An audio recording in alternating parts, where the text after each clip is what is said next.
जीवन को बर्बादी से बचाएगी महाभारत की ये 10 बातें। हथियार से ज्यादा घातक बोल वचन। ये बात तो सभी जानते होंगे कि किसी के द्वारा दिया गया बयान परिवार, समाज, राष्ट्र या धर्म को नुकसान पहुंचा सकता है। महाभारत का युद्ध नहीं होता यदि कुछ लोग अपने वचनों पर संयम रख लेते। आपने द्रौपदी का नाम तो सुना ही है। इंद्रप्रस्थ में एक बार जब महल के अंदर दुर्योधन एक जल से भरे कुंड को फर्शी समझकर उसमें गिर पड़े थे तो ऊपर से हंसते हुए द्रौपदी ने कहा था, अंधे का पुत्र भी अंधा। बस यही बात दुर्योधन को चुभ गई थी, जिसका परिणाम द्रौपदी चीरहरण के रूप में हुआ था। शिशुपाल के बारे में भी आप जानते ही होंगे। भगवान कृष्ण ने उसके 10 अपमान भरे वाक्य माफ कर दिए थे। शकुनी की तो हर बात पांडवों को चुभ जाती थी। 1. संगत हो अच्छी तो जिंदगी होगी अच्छी। कहते हैं कि जैसी संगत वैसी पंगत और जैसी पंगत वैसा जीवन। आप लाख अच्छे हैं लेकिन यदि आपकी संगत बुरी है तो आप बर्बाद हो जाएंगे। लेकिन यदि आप लाख बुरे हैं और आपकी संगत अच्छे लोगों से है और आप उनकी सुनते भी हैं तो निश्चित ही आप बर्बाद होने से बच जाएंगे। 2. कई लोग हैं जिन्होंने अपनी दोस्ती के चक्कर में अपनी जिंदगी बर्बाद कर ली लेकिन वो दोस्त आपको बर्बाद करने खुद आबाद हो गया। ऐसे भी कई लड़कियां हैं जो अपने रिश्तों को दोस्ती का नाम देती है और ऐसे भी कई लड़के हैं जो अपने रिश्तों को दोस्ती कहते हैं। सही मायने में ये दुनिया का सबसे बड़ा झूठ है। लिव इन रिलेशन में रहने वाले 96% लड़कियों की जिंदगी बर्बाद हो चुकी है। आजकल हर कोई व्यक्ति अच्छा ही नजर आता है क्योंकि वह अपनी जिंदगी के सच हो अच्छे से छुपने में उस्ताद हो चला है। महाभारत में दुर्योधन उतना बुरा नहीं था जितना कि उसको बुरे मार्ग पर ले जाने के लिए मामा शकुनी दोषी थे। शकुनी मामा जैसी आपने संगत पाल रखी है तो आपका दिमाग चलना बंद ही समझो।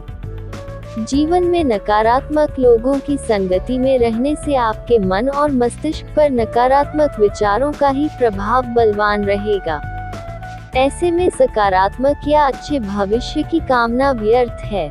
दोस्त और दुश्मन की पहचान करना सीखें। महाभारत में कौन किसका दोस्त और कौन किसका दुश्मन था, ये कहना बहुत ज्यादा मुश्किल तो नहीं, लेकिन ऐसे कई मित्र थे जिन्होंने अपनी ही सेना के साथ विश्वासघात किया। ऐसे भी कई लोग थे जो अन्य वक्त पर पाला बदल कर कौरवों या पांडवों के साथ चले गए।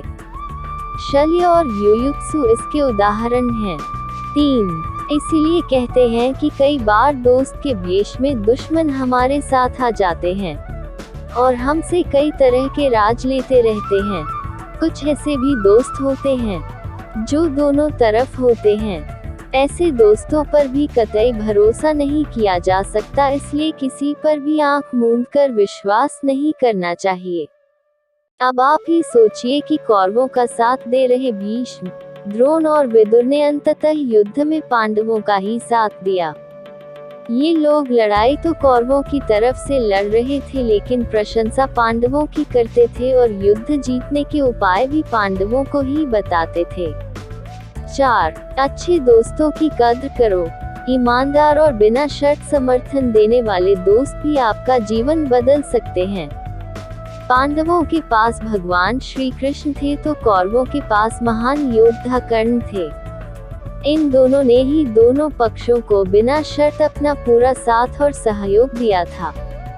यदि कर्ण को छल से नहीं मारा जाता तो कौरवों की जीत तय थी।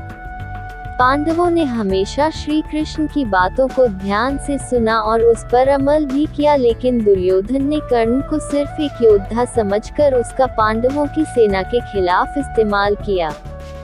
यदि दुर्योधन कर्ण की बात मानकर कर्ण को घटोत्कच को मारने के लिए दबाव नहीं डालता तो जो अमोघ अस्त्र कर्ण के पास था उससे अर्जुन मारा जाता। अगर मित्रता करो तो उसे जरूर निभाओ, लेकिन मित्र होने का यह मतलब नहीं कि गलत काम में भी मित्र का साथ दो। अगर आपका मित्र कोई ऐसा कार्य करे जो अधूरी शिक्षा खतरनाक मालवा में एक कहावत है कि थोथा चना बाजे घना, अर्थात जो अधूरे ज्ञान हासिल किए हुए लोग रहते हैं वे बहुत वाचाल होते हैं। हर बात में अपनी टांग बढ़ाते हैं और हर विषय पर अपना ज्ञान बघाड़ने लगते हैं। लेकिन कभी कभी यह अधूरा ज्ञान भारी भी पड़ जाता है।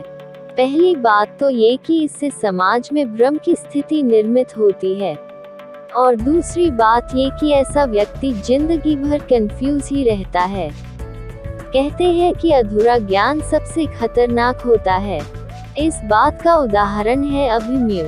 अभिमन्यु बहुत ही वीर और बहादुर योद्धा था, लेकिन उसकी मृत्यु जिस परिस्थिति में हुई उसके बारे में सभी जानते हैं। मुसीबत के समय यह अधूरा ज्ञान किसी भी काम का नहीं रहता है। आप अपने ज्ञान में पारंगत बने। किसी एक विषय में तो दक्षता हासिल होना ही चाहिए। शिक्षा और योग्यता के लिए जुनूनी बनो। व्यक्ति के जीवन में उसके द्वारा हासिल शिक्षा और उसकी कार्य योग्यता ही काम आती है। दोनों के प्रति एकलव्य जैसा जुनून होना चाहिए, तभी वह हासिल होती है। अगर आप अपने काम के प्रति जुनूनी हैं तो कोई भी बाधा आपका रास्ता नहीं रोक सकती।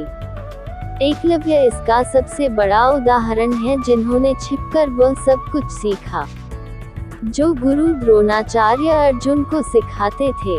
एकलव्य की लगन और मेहनत का ही नतीजा था जो वे अर्जुन से भी बेहतर धनुर्धर बन गए थे। शिक्षा या ज्ञान का हो सही क्रियान्वयन, शिष्य या पुत्र को ज्ञान देना माता पिता व गुरु का कर्तव्य है।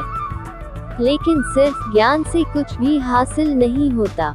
बिना विवेक और सद्बुद्धि के ज्ञान अकर्म या विनाश का कारण ही बनता है। इसलिए ज्ञान के साथ विवेक और अच्छे संस्कार देने भी जरूरी हैं। इसके अलावा वह ज्ञान भी निष्प्रयोजन सिद्ध होता है जिसे हासिल करने वाला व्यक्ति योग्य नहीं है, अर्थात जिसका कोई व्यक्तित्व और कार्य करने की क्षमता नहीं है। जीवन हो योजनाओं से भरा। भगवान श्री कृष्ण के अनुसार जीवन का बेहतर प्रबंधन करना जरूरी है। जीवन के किसी भी क्षेत्र में बेहतर रणनीति आपके जीवन को सफल बना सकती है, और यदि कोई योजना या रणनीति नहीं है तो समझो जीवन एक अराजक भविष्य में चला जाएगा जिसके सफल होने की कोई गारंटी नहीं। सरल भावार्थ, बुरे हालात या मुसीबतों के वक्त जो इंसान दुखी होने की जगह पर संयम और सावधानी के साथ पुरुषार्थ, मेहनत या परिश्रम को अपनाए और सहनशीलता के साथ कष्टों का सामना करे तो उससे शत्रु या विरोधी भी हार जाते हैं। आपकी और हमारी जिंदगी में भी ऐसे तमाम मौके आते हैं जबकि हमें मुश्किलों का सामना करना पड़ता है। कुछ लोग इस दौरान घबरा जाते हैं, कुछ दुखी हो जाते हैं और कुछ शुतुरमुर्ग बन जाते हैं, और कुछ लोग अपना मानसिक संतुलन खो बैठते हैं। मानसिक रूप से दृढ़ व्यक्ति ही ऐसे हालात में शांतचित रहकर धैर्य और संयम से काम लेकर सभी को ढांढस बंधाने का कार्य करता है और इन मुश्किल हालात से सभी को बाहर निकाल लाता है। परिवार, समाज या कार्य क्षेत्र में आपसी टकराव, संघर्ष और कलह होते रहते हैं, लेकिन इन सभी में संयम जरूरी। अहंकार और घमंड होता है। पतन का कारण अपनी अच्छी स्थिति, बैंक बैलेंस, संपदा, सुंदर रूप और विद्वता का कभी अहंकार मत कीजिए। अगर आप में ये खूबियां हैं तो ईश्वर का आभार मानिए। समय बड़ा बलवान है।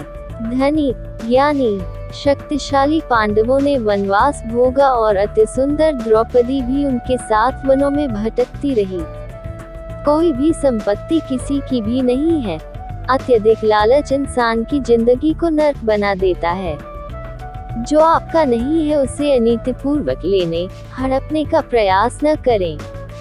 आज नहीं तो कल ईश्वर उसका दंड अवश्य ही देता है। भगवान श्री कृष्ण कहते हैं कि आज जो तेरा है कल बीता हुआ कल किसी और का था और कल आने वाला कल किसी और का हो जाएगा। अतः तू संपत्ति और वस्तुओं से आसक्ति मत पाल, ये तेरी मृत्यु के बाद यहीं रखे रह जाएंगे। अर्जित करना है तो किसी का प्रेम अर्जित कर जो हमेशा तेरे साथ रहेगा। सदा सत्य के साथ रहो तो होगा न्याय। इस क्रूर दुनिया में किसी को भी यदि न्याय मिल जाता है तो यह उसका सौभाग्य है। दुनिया का अधिकतर हिस्सा न्याय विहीन है। लोग लड़ रहे हैं, एक दूसरे को मार रहे हैं, निर्दोष जेल में है और दोषी मजे से बाहर घूम रहे हैं। इसलिए यह जरूर है कि खुद के साथ अन्याय न हो, इसका ध्यान रखो। लेकिन यह आपके या हमारे बस की बात नहीं, ये न्याय व्यवस्था और सरकारें तय करती है।